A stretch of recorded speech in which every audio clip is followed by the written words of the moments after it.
জন্মহার কমে যাওয়া, অস্তিত্ব সংকটের দেশে জাপান।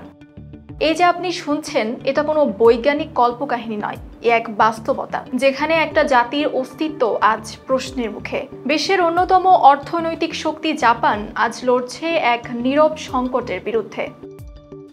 জনসংখ্যা হ্রাস, জাপানে জন্মহার রেকর্ড সর্বনিম্নে, অস্তিত্ব সংকটে জাতি ও অর্থনীতি। 2024 সালে জাপানের জন্মহার আরও একবার নেমে এসেছে রেকর্ড সর্বনিম্ন পর্যায়ে। দেশটির স্বাস্থ্য, শ্রম ও কল্যাণ মন্ত্রণালয়ের প্রকাশিত সর্বশেষ তথ্য অনুযায়ী গত বছর জনসংখ্যা আগের বছরের তুলনায় 5.7% হ্রাস পেয়েছে। এটি 1899 সাল থেকে সংরক্ষিত সরকারি পরিসংখ্যান অনুযায়ী প্রথমবারের মতো বার্ষিক জন্মসংখ্যা 7 লাখের নিচে নেমে যাওয়ার নজির। এই প্রবণতা কেবল একটি পরিসংখ্যানগত তথ্য নয়, বরং এটি একটি জাতির অস্তিত্ব সংকটের গভীর বার্তা। জনসংখ্যা হ্রাসের ধারা ক্রমাগত তীব্রতর হচ্ছে, যার প্রত্যক্ষ প্রভাব পড়ছে দেশের অর্থনীতি, শ্রমশক্তি, সামাজিক নিরাপত্তা ব্যবস্থা এবং ভবিষ্যৎ কৌশলগত পরিকল্পনায়। প্রজনন হার স্থিতিশীলতার চেয়ে অনেক নিচে। 2024 সালে জাপানে মোট প্রজনন হার ছিল প্রতি নারীর গড়ে মাত্র 1.15। এটি আগের বছরের তুলনায় 0.05 পয়েন্ট কম, যা প্রজনন হ্রাসের ধারাবাহিক পতনের তৃতীয় বর্ষ। অথচ একটি দেশের জনসংখ্যা স্থিতিশীল রাখতে প্রয়োজন অন্তত 2.07, অর্থাৎ বর্তমান হার সেই প্রয়োজনীয়তার প্রায় অর্ধেক। জাপানে প্রজনন হার একসময় কিছুটা উন্নত হয়েছিল।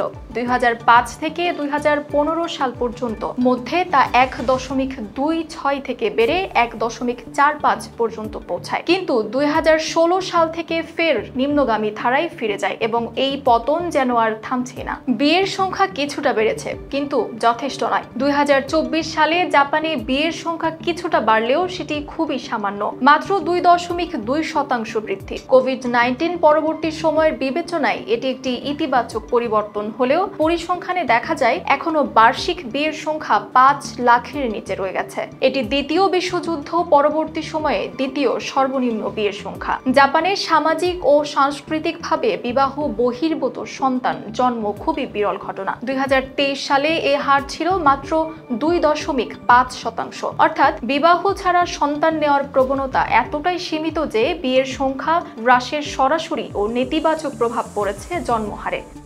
শ্রমবাজারের সংকট, কর্মক্ষম জনগোষ্ঠীর পতন। জাপানের সামগ্রিক অর্থনীতিতে সবচেয়ে বড় প্রভাব পড়ছে কর্মক্ষম জনগোষ্ঠীর ক্রমহ্রাসমান সংখ্যা। বর্তমানে 2023 সালে জাপানের শ্রমশক্তির পরিমাণ ছিল 69.25 মিলিয়ন। ডাইইচি লাইফ রিসার্চ ইনস্টিটিউশনের অর্থনীতিবিদ তাকুয়া হোশিনোর বিশ্লেষণ অনুযায়ী 2035 সাল থেকে এই সংখ্যা ধীরে ধীরে কমতে শুরু করবে এবং 2050 সালে এসে তা দাঁড়াবে মাত্র 62.87 মিলিয়নে। যদিও নারীরা এবং প্রবীণ জনগণ এখন বেশি হারে কর্মক্ষেত্রে যুক্ত হচ্ছেন, তবুও সেটি মোট শ্রমবাজারের ঘাটতি পূরণে যথেষ্ট নয়। প্রযুক্তিগত উন্নয়ন, অটোমেশন এবং অভিবাসনের মতো কিছু নীতিগত উদ্যোগ গ্রহণ করা হলেও সেগুলোও জন্মহারের পতনের প্রভাব পুরোপুরি কাটিয়ে উঠতে পারছে না।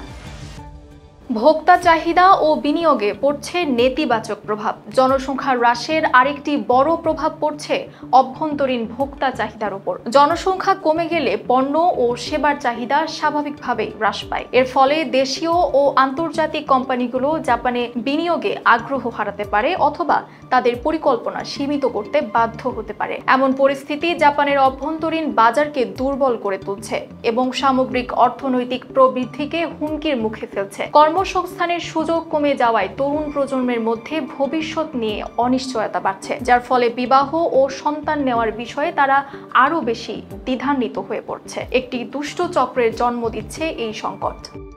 সমাধানের পথ কি? জাপান সরকার এর আগেও জনসংখ্যার সংকট মোকাবিলায় বিভিন্ন উদ্যোগ গ্রহণ করেছে, যেমন চাইল্ড কেয়ার সুবিধা বৃদ্ধি, পিতৃত্বকালীন ছুটি প্রণোদনা, নারীদের কর্মক্ষেত্রে অন্তর্ভুক্তি বৃদ্ধি ইত্যাদি। কিন্তু মূল সমস্যাটি অধিকতর সামাজিক ও মনস্তাত্ত্বিক। জাপানের তরুণ সমাজে অবিবাহিত থাকার স্বাধীনতা, কাজের চাপে পারিবারিক জীবন গড়ে তোলার অনীহা এবং শিশু লালন পালনের উচ্চ ব্যয় এই সংকটকে আরও ঘনীভূত করছে। জনসংখ্যা হ্রাস ঠেকাতে হলে শুধু আর্থিক নয়, সামাজিক চিন্তাধারাতেও আমূল পরিবর্তন আনতে হবে।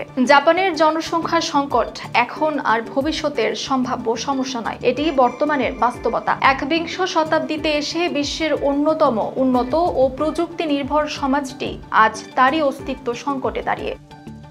জন্মহার হ্রাস, বিয়ের অনীহা, শ্রমবাজার সংকট এবং অর্থনৈতিক অনিশ্চয়তা সব মিলিয়ে জাপান এখন এক বহুমাত্রিক চ্যালেঞ্জের মুখে। এই সংকট কাটিয়ে উঠতে হলে জাপানকে চাই দীর্ঘমেয়াদী, জনমুখী এবং সামাজিক সংস্কার ভিত্তিক পরিকল্পনা। তা না হলে বৃদ্ধের দেশ হয়ে ওঠা শুধু একটি রূপকথা নয়, বাস্তবতাও হয়ে উঠতে পারে।